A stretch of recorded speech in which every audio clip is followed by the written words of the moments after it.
Hey guys, it's Ben from Brisbane Sportfishing. In today's video, we're going to run over the rods and reels we use when you book a charter with us. That's going to range from everything from PE8 down to our PE3 stuff. And I just want to say special thank you to Fishhead, who's helped supply the rods, and West Coast Poppers and Daiwa, who have supplied some other stuff along the way with this charter. Before we get started, I just would like to mention that the gear that you see in this video, you don't have to use it on the charter. If you do have your own stuff, you're more than welcome to bring it as long as it's suitable for the type of fishing we plan on doing that day. So sit back and enjoy, and hopefully you get something from this video, and hopefully you will book a charter with us in the near future.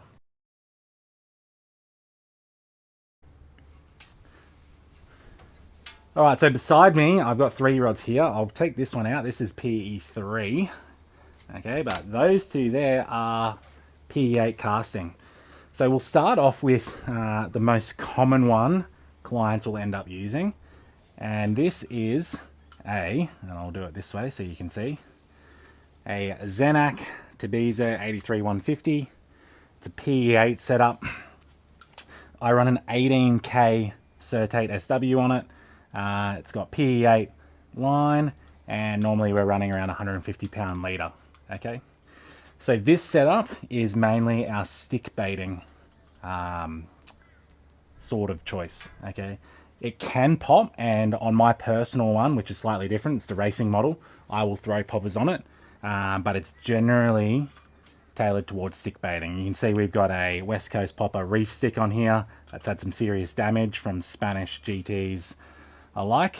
Okay, so why do we gravitate towards this one for most clients? Well, particularly for people getting into it, it's probably the most comfortable rod to use, and throwing sinking stick baits is a lot easier than popping or using floating sticks, which requires a little bit of technique. Okay, the other good thing about this setup is it is fairly light. Okay, and like I said, very comfortable when fighting a fish because of the triangulated foregrip there. Okay, once you've experienced that, it's very hard to go back on a normal cylindrical grip. So characteristics about this rod, it's not too soft in the tip, okay, but it's soft enough where it can both do stick baits really, really good and light popping, which makes, you know, your time working lures a lot easier, especially when it comes to stick baits. That's why it's probably the #1 rod. Plus, a lot of people have heard of Zenak, and so they see it and they go, "Oh, Zenak, I want to use it." So yeah, that's the Zenak. The next one is my first ever actual rod, is the FCL Labo UCB 81M. Just had to reread that. I get confused. They have so many different names. You can get a green one is how I remember it, a blue one, and a red one. Red one stick bait, green one all rounder, and blue one pop, or black one pop. Okay, so this rod, it is an all rounder as well, but it has a little bit of stiffer tip, so it makes it better for popping. Okay, you can see I got the FCL Ebby pop on there. All right, it does work stick baits well, but it does require more finesse. This rod, its main advantage over the FCL is something to do with the carbon. Not sure technical terms, but the carbon is a lot snappier. Okay, so what does that translate to the angular? Well, the first thing and the most obvious thing is when you cast this rod, you will feel the difference. This rod casts way better than the Zenak.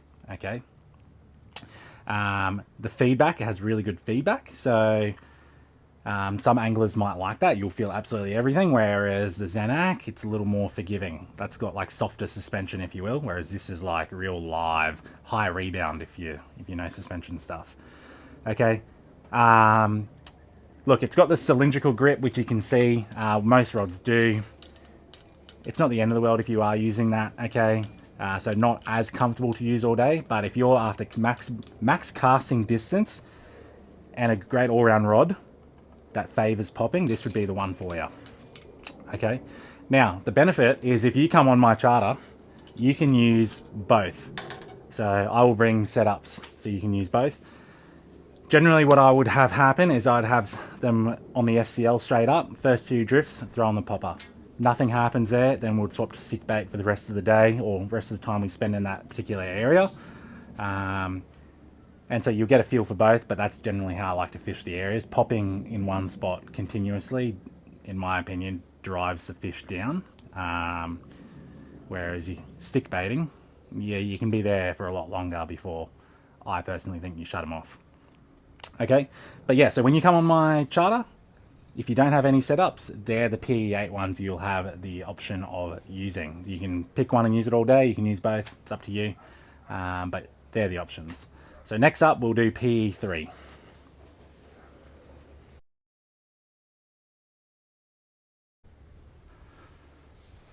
Alrighty, PE3 casting. Now, we only have one setup, but we have lots of them. And it is the FCL UCB 73M, or the red one. And there's a blue one.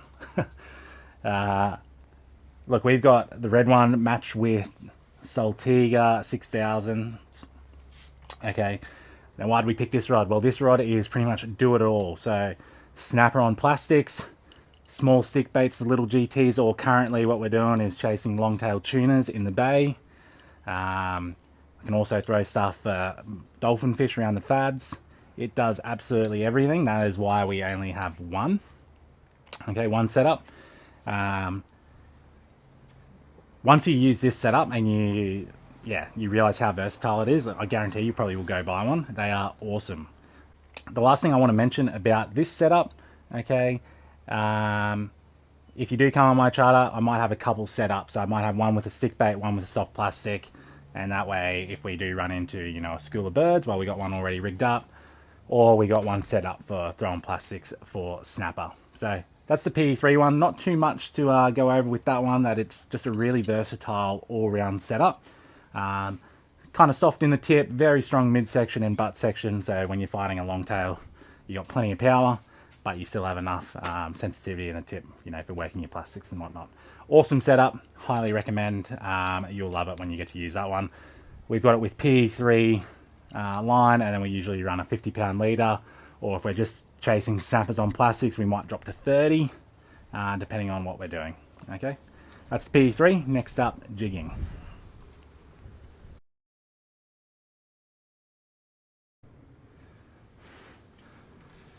All right, last up is PE3 jigging.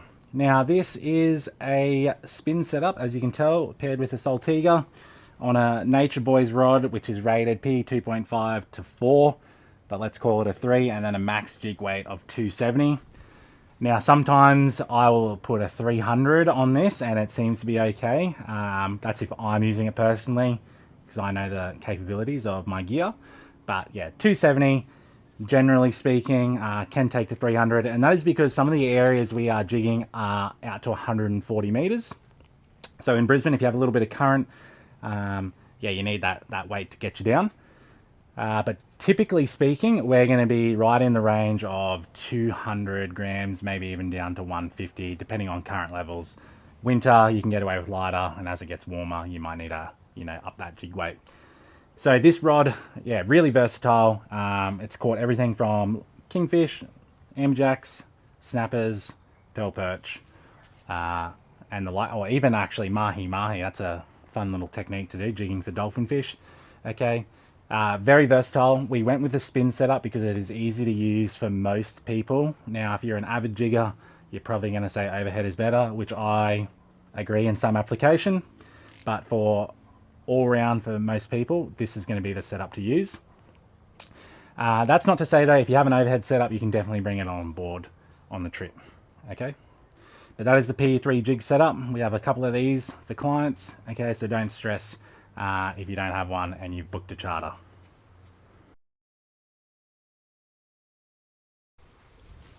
Alrighty guys, in summary, I guess the purpose of this video was to explain to you some of the gear that we use. And I did forget to mention, but basically just a quick run through now, recap. Our P8 stuff is designed for #1 target species, GTs, Spanish mackerel, and then anything else that's considered bycatch on top of that. So wahoo, little yellowfin tunas, okay, other types of tunas. That's what our P8 setups are for. All right. They're also great when you hook a shark, which is probably going to happen in Brisbane. Okay, our P3, briefly mentioned it, snappers, long-tailed tunas in the bay, casting at the fads for dolphin fish, pretty much any smaller sort of stuff, little GTs, that's what we use P3 casting for. And then, like I mentioned with the jigging, kingfish, AJ, snappers, pearl perch, you name it, we can do slow pitch or fast pitch or high-speed jigging with that setup as well. So, yeah. In summary, when you book a charter, you're going to be using really high quality gear, as you can see, and that's reflective in the kind of experience I want to provide. So high quality boat, high quality gear, high quality experience. Okay. At the end of the day, I really hope that you would learn something from coming on a charter with me, whether that's typically maybe techniques or spots or how to set up your drift in those spots. Or just being exposed to some high quality gear. So maybe you might be thinking about investing in something like this. It doesn't necessarily have to be these ones, but you know, you'll come on board, give it a go. You'll feel the difference immediately between something from BCF or your regular tackle shop to something in this sort of caliber. Okay. Anyway, that's the video. Leave a comment if you have any questions.